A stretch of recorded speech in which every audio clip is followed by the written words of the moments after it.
Prithiviki history da Khwaidagi ANGKPA THOUDOK TARUK.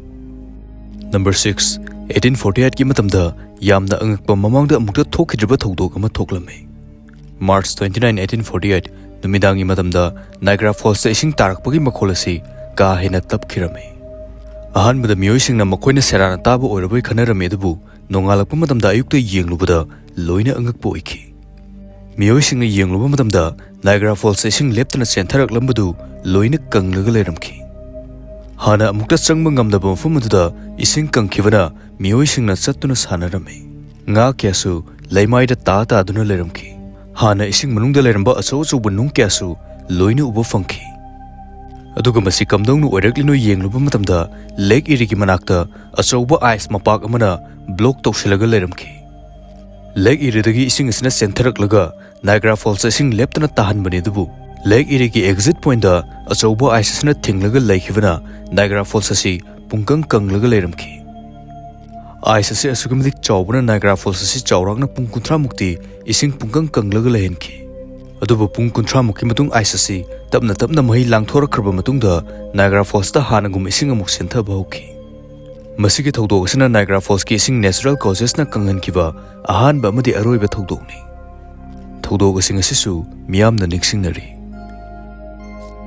Number 5. Matamadu 1876 ki matamne France ki Poitiers kauba yamna ingna chakna leiba town amada Blanche Monnier kauba nupi ama leirami. Mahak si yamna inak khunba amadi miyamna su yamna ikai khumnaba imungi machanupini. Adubu matam kharagi matung khanghauduna nupi si mafam aduda miyamna amugana uba fanglamde. Miyamna khanarambada nupi si atopa lamda mayum pankhiba natraga atopa mafam amada laikhiba oiramgani haina khanarame. Adubu asengma maram asidi yamna laibakhthiba thoudok ama oiramkhi. Chahi 15 gi matung 1901 gi matamda police station amada anonymous letter ama lakhi. Letter aduda Monnier family gi yumgi ka amada nupi ama solonsilaga thammi haina iramkhi. Police sing aduna thindhaba tawduna investigation gi damak chatpa matamda yum adugi upstairs gi solonsilaga thamba ka amada yamna angakpa saktam ama thengnakhi. Ka adu yamna mamba yamna motpa mi amata lainadaba manba ka gi moongda leiramkhi. Aduga ka adugi manungda ngasai nupi Blanche Monnier adu hinglaga leiramkhi. Adubu mahak somdagi unsa amadi saru ngaktang ngairabagi saktamda hinglaga leiramkhi. Mahakki weight asi somdagi 25 kg muktang oiramkhi. Magi mamit adusu nungsa mangalda ka hena sensitive oikhi maramdi chahi 15 nungsa mangal chungu uraktrabani. Mahak si magi mama Louis Monnier na ka asida solonsilaga thamba oiramkhi. Aduga thamlibagi maram asina Blanche Monnier na makoigi family gi social status agi ka hena hantava lawyer nupa amaga nuksinarambagi damak mama asina solonsilaga thamba oiramkhi. Makoigi family gi jasokani khanduna mama asina nongmagi chanaba khajik khaktamak pijaraga ka asida solonsilaga thamki. Nupi asi rescue torba matungda mak physically amadi mentally yamna soklame. Ikoi kuidana magi mama adu sikhirame aduna magi mabung adu oina fakhi. Adubu ikoi kuidana adum thadokpa takhi. Blanche Monnier hingbadi ngamkhi adubu wakhal lainana maram oiraga punsi chupa mental asylum amada hingkhi. Number 4. 2012 ki matamda Australian skydiver Felix Baumgartner na mi ataina amukta tawdriba thabak ama tawnaba lepkhi. Numit adu October 14, 2012 Felix na helium balloon amagi matengna 39 km haivadi 1,28,000 feet wangna paikhalame. Height asi yamna wangmana mafamdu yenglakpa matamda astronauts singna space dagi uba adugumna art asi round gi shape ta urame. Mafam aduda oxygen leitaba amadi temperature su -70 degrees Celsius oibana pressurized suit ama selame. Asumna mafam adudagi Felix na prithivigi laimai tamna muk songtharakhi. Mahangna parachute khandokringai ahangba atiasida free fall da minin mariga second 18 paitharakhi. Matam asida mana paitharakpagi speed ase asugamadik yangmana sound barrier fawba thugaikhi.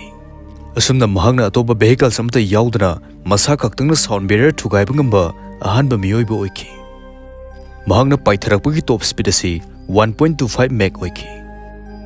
Aduga masi isam samba mission amasu nate scientific mission amasu oiribani. Basigi experiment asida astronauts singna emergency gi matamda chongtharakpa yagadra haibasu yenglibani. Asumna Felix na sum tarakpada magi parachute adu khantokladuna USA ki New Mexico desert ta mai pakna landing tawkhi. Thoudok ase prithivigi mipum khudingna live broadcast yengna khimadi loina angakpa oinakhi. Number 3.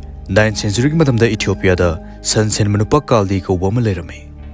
Nongma mahakna magi hameng sing adu yamna angakpa mongda zong duna leramba thengnaki. Kaldi na sum ningsing lubada hameng sing asi pambi amagi angangba machuki beris chaba du ningsing laki. Mahakna khangning ba henman kibna beris adu mahaksu char ga yenglame. Hek chaba ga masada hanaga manadaba mongda yamna energy york pa dauna toruki. Asumna mahakna beres adu khara heklaga manakta leba monastery amada purame. Ahanbada mongsing aduna beres asi devils purni khanduna maida langsilame. Adubu maida lawbamada maduda yamna manam nungsiba ma thadoroki. Asumna makhoina madu lokthoklaga isingda phutlaga oina thaklame. Madu thakpa matamda makhoida tumningba fawlamde amadi energy yamna pirame. Asumna madu thaklaga numidang athengba faw lining duna leiba ngamki. Makhoina isingda phutlaga thakliba asi atai karisu nate coffee series ni. Masitagina akhona coffee bean semlivasi. Asumna coffee ki maramda mi atai su tapna khangnaba horoki madi prithvi sinbathongna coffee sizinaba hiraki. Aduna coffee discover tawasi haming gisu asobu mateng amadi yauri. Number 2. Matamadu July 25, 2001. Kerala gi Iduki amadi Kottayam district ta yamna tangna thokpa thodok angangba machugi nong churaki. Miyam su masigi thawung sida loina angakpa oinaki. Mi kharana thajabada masi prithvi asi loiba matam yorokpagi oigina na thajanarami. Thodok asina scientist sing fawwa loina angakpa oinaki. Ahanbada makhoina masi volcanic eruption maram oiraga churakpa nong oigadra haina khanarami. Adubu matam aduda volcanic eruption gumsa amra thokhiba leite. Aduna amung masi pollution natraga textile factory dagi chemical leak oirakpa oigadra haina khanarami. Nongge sing asi microscopic test obu matamda masigi manungda apikpa angangma machugi cells kya yarum thengnaki. Adubu test obu matamda masigi cells asira DNA di amata yorumde. DNA yaudragasu masi reproduce adum leptana toromi. Masina thodok asi maramda theory kya su puthungna rakhi. Scientist kharana masigi cell asi alien singi oigine hena phongdoki. Atopa researcher Godfrey Lewis na phongdokhibada micrometeorite natraga comet gumma mana alien gi cell puraklaga Kerala gi atmosphere da sanglakpa oigine hena phongdoki. Aduga masi saithokraga nong subasida yorokpa oigine hena phongdoki. Adubu masigi theory si yamna controversial oiba theory mani. Aduna masina 100% chumgane habisu leite. Maramdi cells habisi DNA yaudana reproduce tobu ngamde. Aroiba amadi number 1. 27 May 2013 Israel gi Kiryat Yamhari mafam asigi samudra mapalda yamna angakpa saktam amma ubu phangki. Numit aduda tourist kharana samudra mapal aduda lam koiba lakhi. Adubu mafum adugi nung amagi mathakta yamna angakpa saktam amma ubu phangki amadi makhoina record toksinki. Saktam asi mi su hairam manba adubu mi maksu nattaba saktamni. Khara lap oibana yamna ka hena mayek sengna su ubadi phangkide. Mioi sing aduna makhoigi phone gi camera da zoom toksilaga yengma matamda mermaid ki saktam gumba manki. Haibadi makokna mi gi oiraga masana nga gi saktam manki. Madu ubada mioi sing adu loina ngaknaki. Aduga ngahaki matungda saktam asi ising manungda changki. Video se social media da su viral oikimadi masi asengma mermaid ki saktam oigina hena thajanaki. Mafum masida masigum thodok asi masina su han manate. 2009 gi matamda mioi kya na makokna mi gi aduga masana nga gi oiba saktam toina thengnabagi report kya lakhi.